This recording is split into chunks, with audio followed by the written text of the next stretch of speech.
They have to broadcast the fact that Harry is no longer going to be resident in the United States of America, in the hope that that palliates ice and that Harry can then get out and maybe even be quickly in and out thereafter without being.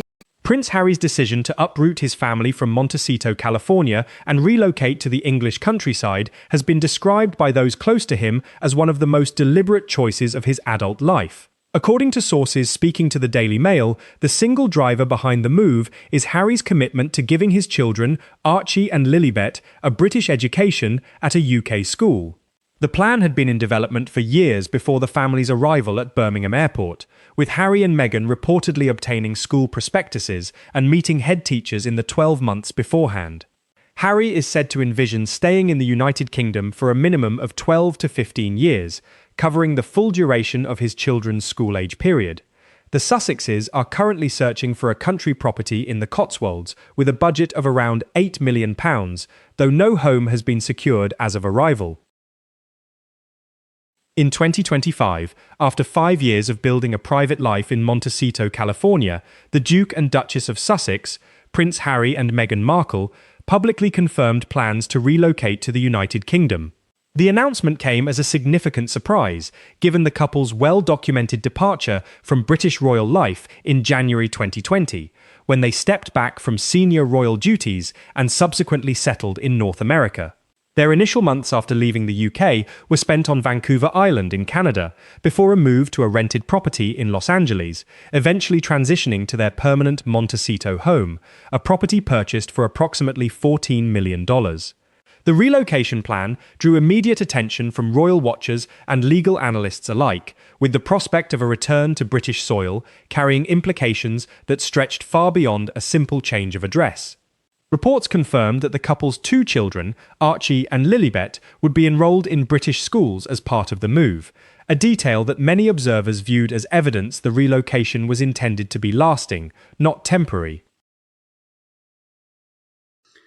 If she wasn't under some duress, and not only financial duress, because if they are maintaining Montecito for any length of time, that is not going to actually be a financial saving, is it?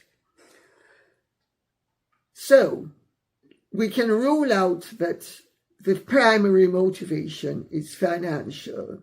Behind the announcement of their return to the United Kingdom lay a more pressing concern: Harry's immigration status in the United States. Prince Harry had been a subject of scrutiny from American immigration authorities since his 2023 memoir, Spare, confirmed he had used drugs, including cocaine, heroin, and marijuana, prior to entering the United States under a visa that requires applicants to disclose prior drug use. The Heritage Foundation's Oversight Project formally requested in 2023 that the Department of Homeland Security release Harry's immigration documents, arguing that his drug admissions should have affected his admissibility. Reports in August 2025 indicated that a formal decision regarding Harry's visa was under active review as early as August 11th of that year. Within days of that date, Harry and Meghan made a very public announcement about their plans to leave the United States and relocate to the UK, a timeline that many observers interpreted as directly connected.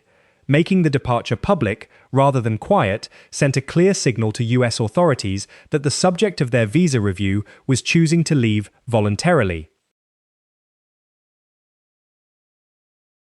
They have to broadcast the fact that Harry is no longer going to be resident in the United States of America, in the hope that that palliates ice and that Harry can then get out and maybe even be quickly in and out thereafter without being arrested.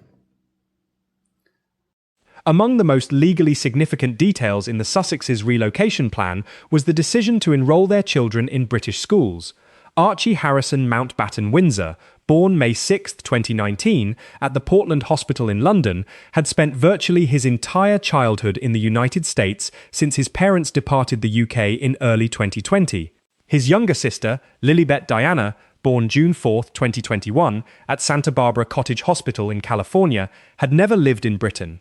Enrolling children in schools within a given country is a recognized indicator of domicile under English family law, carrying potential implications for questions of jurisdiction and parental rights. Legal commentators noted that establishing the children in British education represented a meaningful commitment to the UK as the family's primary base, a commitment that would complicate any future attempt by one parent to relocate the children abroad without the other's consent. Whether the children would attend state schools or independent institutions had not been formally confirmed at the time of the announcement. If she wasn't under some duress, and not only financial duress, because if they are maintaining Montecito for any length of time, that is not going to actually be a financial saving, is it? So we can rule out that the primary motivation is financial, which then leads to, has Harry indeed?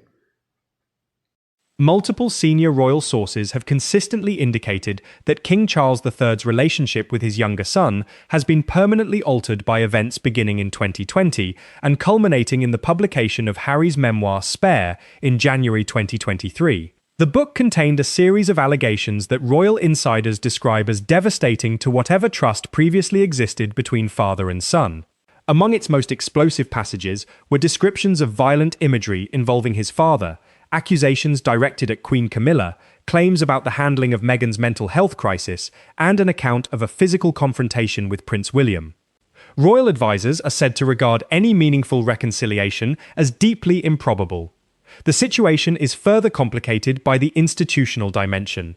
As king, Charles is required to consider not just his personal feelings, but the impact of any decision on the reputation and stability of the monarchy.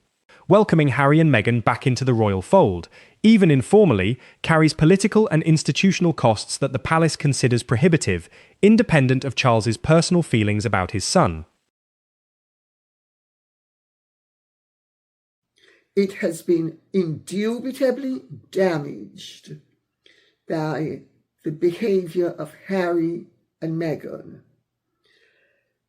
And I can tell you, as the product of an environment that Harry is also somewhat a part of in terms of troubled family relationships when the eyes of the press are upon you.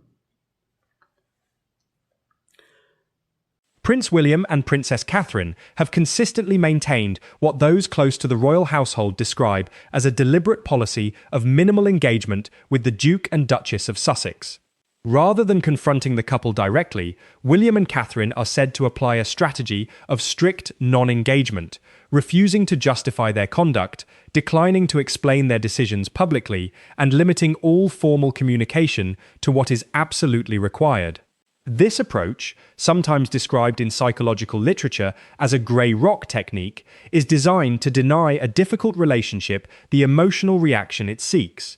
In practice, within royal households, this is easier to implement than it would be in a private setting, because formal communication between senior royals typically flows through private secretaries rather than directly between the principals, meaning meaningful personal contact can be reduced to near zero without generating further press coverage.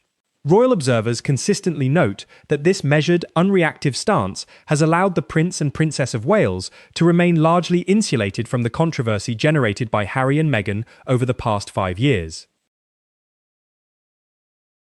He has adopted the technique that I used where my mother was concerned.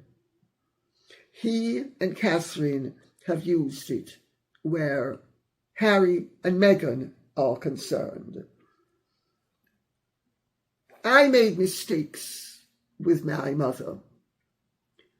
You inevitably make mistakes if you are going to be optimistic enough to hope that somebody, because the animal hasn't attacked for a length of time, it's no longer the animal it was, and so it's not going to. In 2025, reports emerged that Meghan Markle had been linked to a potential role in a production connected to British filmmaker Guy Ritchie, best known for directing films including Lock, Stock and Two Smoking Barrels, Snatch, and The Gentleman, which was adapted into a successful Netflix series in 2024. The report suggested she was being considered for a role in a Netflix project associated with Ritchie's production slate.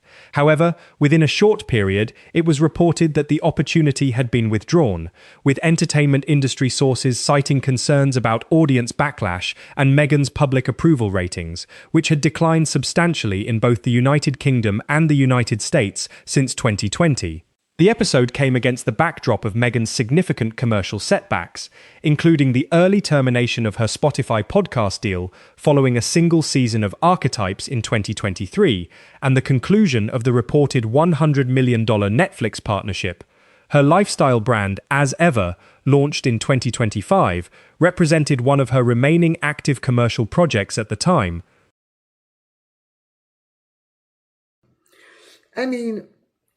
She just puts his ex-wife, Madonna, in the shade.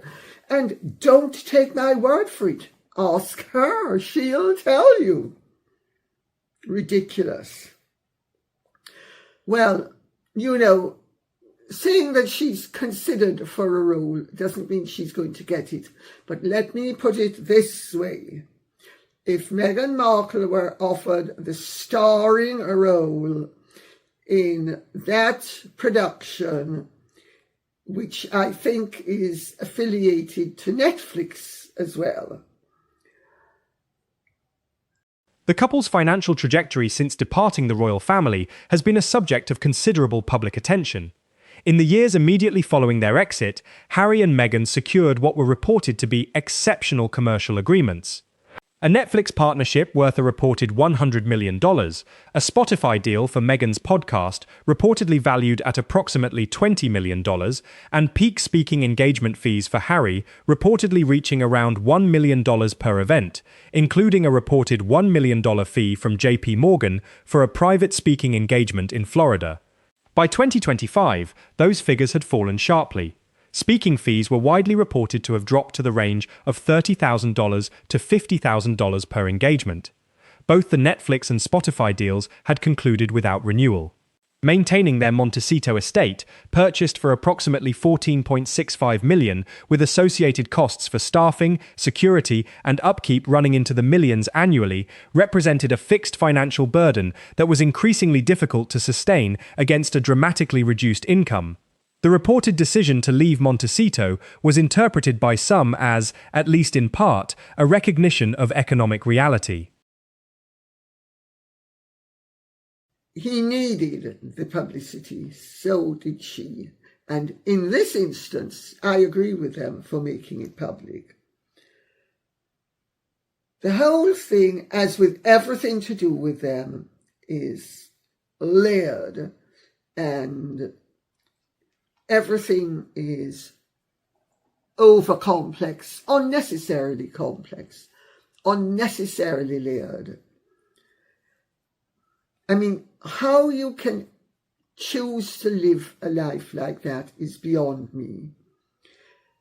But it comes naturally to Meghan.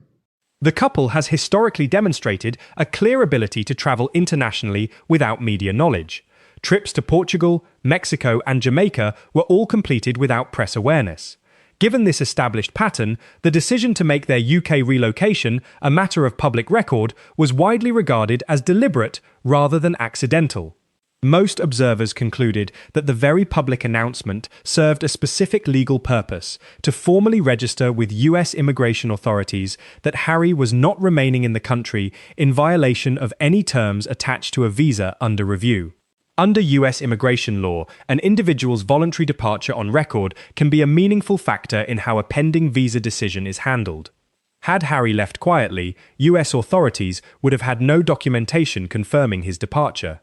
By announcing loudly and publicly, through media channels that generated immediate international coverage, the couple created an unambiguous record of compliance with an implied request to leave, potentially protecting Harry from more serious immigration consequences.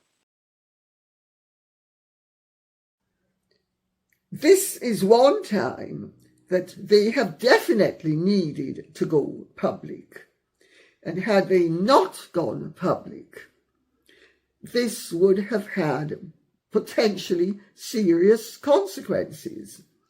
Because if the American authorities are considering the possibility of withdrawing Harry's visa, and Harry leaves quietly, they don't know that he's left unless he leaves noisily. While King Charles's relationship with Harry has deteriorated, his working partnership with Prince William has grown considerably stronger over the same period. The two were not always naturally aligned. Charles has been described as more emotionally open and sentimental than his elder son, while William is characterized by royal insiders as more measured, pragmatic, and emotionally guarded. However, years of shared institutional responsibility, combined with the crisis generated by Harry and Meghan's departure and subsequent media campaign, have forged a more robust and mutually respectful partnership. King Charles is said to clearly attribute responsibility for the family rift to Harry and Meghan's conduct rather than to any failing by William. The succession, William as heir, supported by Catherine, Princess of Wales, is considered settled, stable, and well prepared. Royal analysts view this as one of the unintended consequences of Harry and Meghan's departure. It accelerated a more productive, if not always warmer, father-son working relationship between the king and his heir. Charles's sentimentality and Harry's emotionalism made for a far freer flow between father and son than William's slightly edgy, somewhat dour, rather reserved, one could say almost intellectually standoffish personality. Prince Harry has pursued several high-profile legal actions through the British courts since leaving royal life, with outcomes that were mixed but universally expensive. He was among the claimants in the Mirror Group newspaper's phone hacking trial, in which he won a partial victory in 2023, one of the few cases where he received a favourable judgment, with damages of £140,600 awarded. He also pursued a long-running case against Associated Newspapers, publisher of the Daily Mail and Mail on Sunday, which settled before a full trial. Total legal costs in major UK tabloid litigation of this kind run to extraordinary levels, with reports indicating opposing side costs in the broader tabloid litigation were estimated in the tens of millions of pounds. Harry's primary UK legal representative across several actions was solicitor David Sherborne. Questions about whether Harry's legal team operated on a no-win, no-fee basis, and what that meant for which costs Harry personally bore, circulated widely, though no public confirmation of the precise fee structure in his cases was made. That's the talk. I'm not sure to what extent I would rely upon it, because if you have a no-win, no-fee arrangement, it has to be entered into the court record. And I am not aware of anybody so far coming up with the proof that there were no-win, no-fees. But if there are no-win, no-fees, they don't have to pay Their Long before their public UK move announcement, Harry and Meghan had demonstrated a well-established ability to travel internationally without attracting press attention.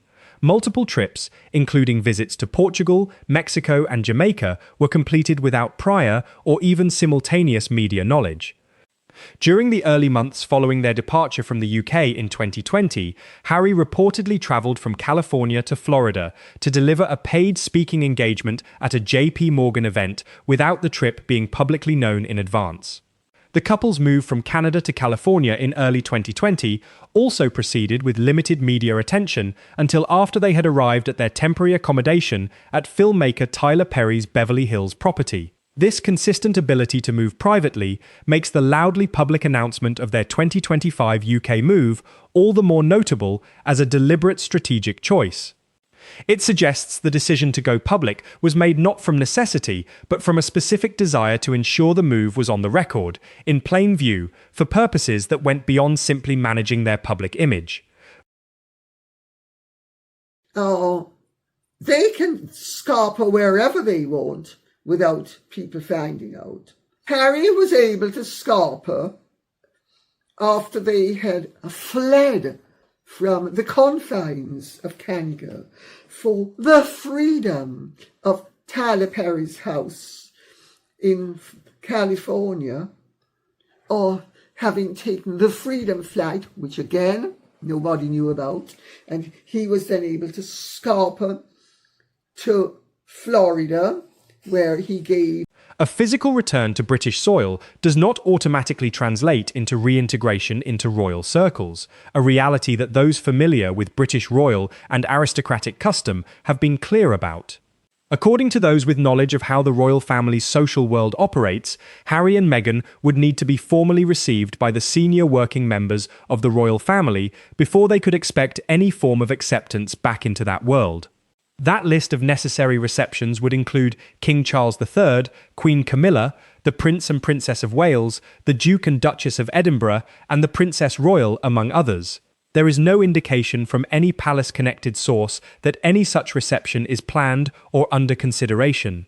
The royal family's stance of minimal, formal-only engagement with the couple has remained unchanged regardless of where Harry and Meghan are physically located, meaning that a return to British soil would place the couple geographically closer to the royal family, while leaving them as socially distant from it as they have been for 5 years. And let's stop there. They can't be received at Castle Goring. They need to be received by all of those people first. After that, there would be the possibility of them being received at Castle Goring. But it is as remote as apples growing on a lilac tree. I suppose if some television company paid me $5